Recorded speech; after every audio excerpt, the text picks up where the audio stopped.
It's my pleasure to tell you, of course, that the task force has been an ally of the labor movement forever. So we are workers united, shall never be defeated. So it is my great pleasure to introduce our next speaker, a great friend of the task force, Larry Cohen, the president of the Communication Workers of America. Thank you, sister.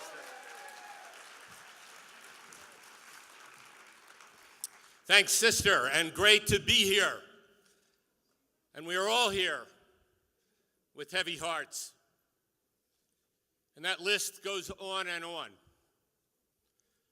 But I want to first thank my sister, Ray. Every time I work with her, she inspires me. She inspires our union. She inspires the movement, not just LGBTQ, but the movement for changing America, the movement that says when we're under attack, we stand up and we fight back. I want to give a shout out to the CWAers who are here. Among them are those who, at our last convention, a gathering like this, brought to the floor a resolution that said that our union would fight for transgender health care rights as long as it takes, one day longer, and as long as it takes.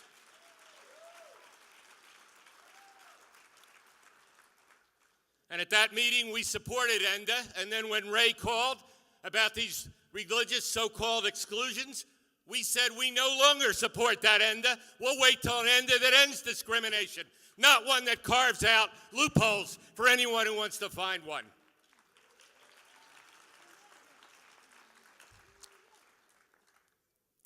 So I come here today to ask us all, as Ray said, to walk across yet another bridge, a difficult bridge, because it puts us at odds not only with the Republican Party that would destroy rights for all workers, but even with this president.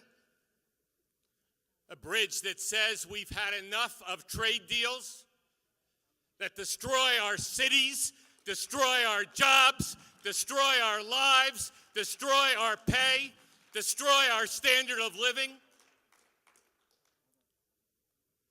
And this particular biggest trade deal ever is a deal with at least 3 countries where LGBTQ people have no rights. A deal with Brunei, which just last year, in the midst of these negotiations, adopted a so-called law that said that those who are in love with somebody of the same sex will be stoned to death. Stoned to death.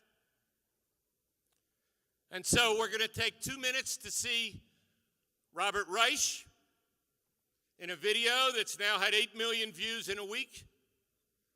Robert Reich, who when he was the labor secretary supported the first of these deals, the North American Free Trade Agreement, in just 2 minutes tell us why we should be on guard.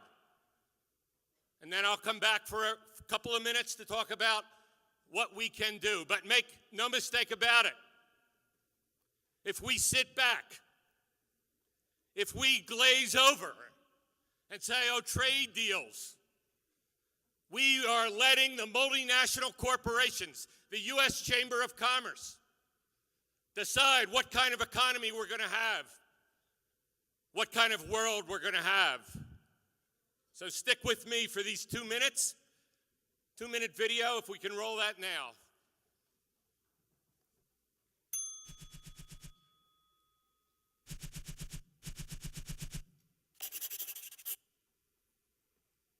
Republicans in Congress are eager to work with the Obama administration to fast-track the passage of the Trans-Pacific Partnership. If you haven't heard much about the Trans-Pacific Partnership, that's part of the problem right there. It would be the largest trade deal in history, involving countries stretching from Chile to Japan, representing 792 million people and accounting for 40% of the world economy. Yet it's been devised in secret. Lobbyists from America's biggest corporations And Wall Street's biggest banks have been involved, but not the American public. The pharmaceutical industry, for example, they get stronger patents, delaying cheaper generic versions of drugs. Big corporations and Wall Street get an international tribunal of private attorneys outside any nation's legal system that can order compensation for any lost profits found to result from a nation's regulations. That means even U.S.-based corporations could challenge any U.S. government regulation they claim unfairly diminishes their profits. Say, laws that protect American consumers from unsafe products or unhealthy foods, that protect workers, block toxic emissions, or prevent another taxpayer-funded bailout of Wall Street. The Obama administration says the trade deal will boost U.S. exports, but the deal will also allow American corporations to outsource even more jobs abroad. In other words, it's a Trojan horse in a global race to the bottom, giving big corporations from Wall Street banks a way to eliminate laws and regulations that get in the way of their profits. Right now, they're trying to get something called fast-track authority, so this massive giveaway can pass without any public review or power to amend. So we have to say loud and clear, no to fast-track and no to the Trans-Pacific Partnership.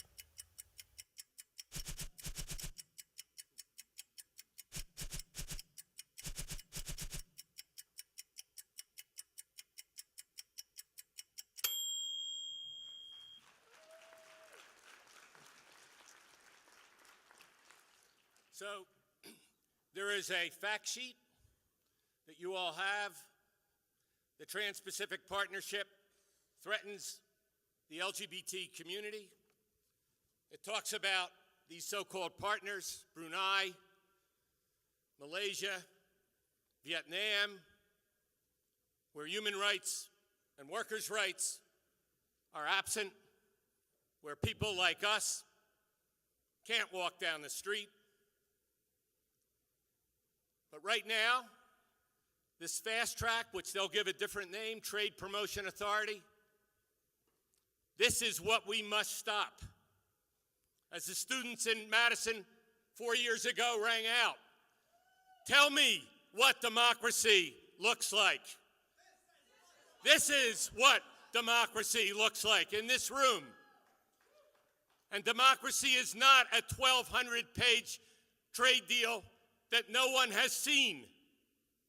And yet this Congress will vote likely in March, one way or the other, to provide fast track so that before anyone reads it, they authorize an up or down vote in the House and the Senate with no amendments. No amendments. You can't say anything then about the lack of workers' rights or a partner where LGBTQ people can be stoned to death, or a country where there's lifetime imprisonment, or a system, as Professor Rice said, where multinational corporations can sue if their future profits are threatened. There are 500 of those cases now. We've had enough of the multinational corporations running our world.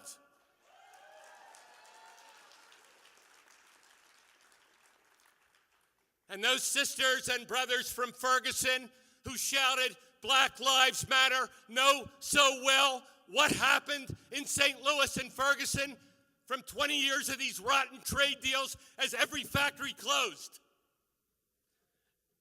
As the jobs that were left were at Dunkin' Donuts and cleaning the floors.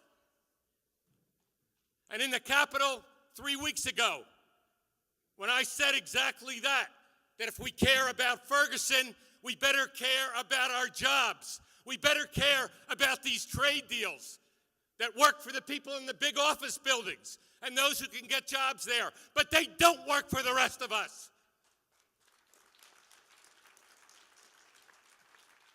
And sadly, an unknown source from the White House said, "Oh, Larry Cohen and those views are the extreme left." Well, I say to all of us, if that's the extreme left, then we are all the extreme left, because we will stand up and fight back against these trade deals, against what happened in Ferguson. We will stand up for Black Lives Matter. We will stand up for LGBTQ rights. We will stand up for transgender health care. We will stand up and fight back. And that's all of us, all the time, every day, one day longer, each day stronger. That's what we are.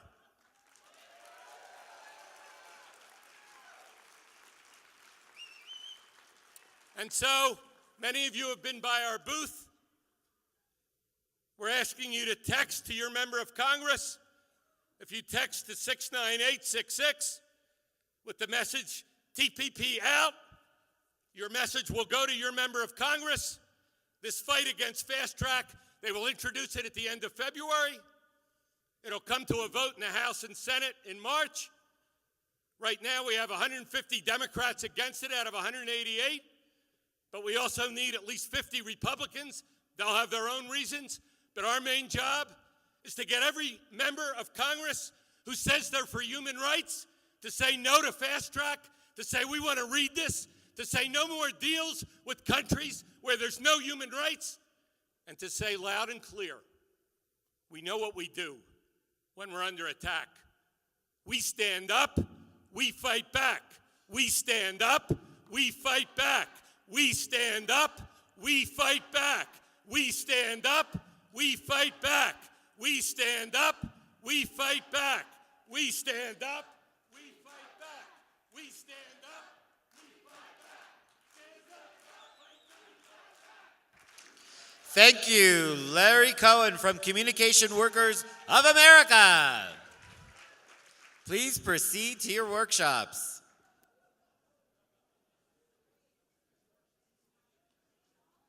The average baseball stadium holds about 50,000 people.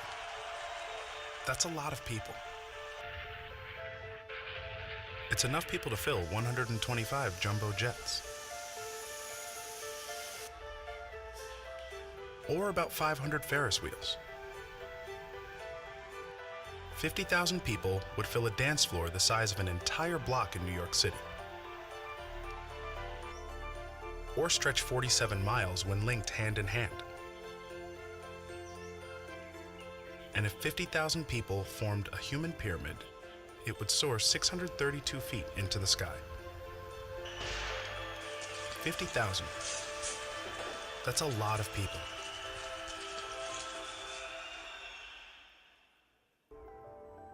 It's also the number of people in the US who contracted HIV last year. And the year before that, and every year since 2003. But the thing is, this doesn't have to happen. There is no cure for HIV. But right now, we actually know how to stop the virus. It starts with testing. Get tested for HIV and routinely retested. If you have HIV, talk to your healthcare provider. Today's treatment can help stop the virus in your body. If you don't have HIV, you can protect yourself from the virus. 50,000. That's a lot of people. But we can stop the virus. Let's get started at helpstopthevirus.com. And together, we can turn 50,000 into 0.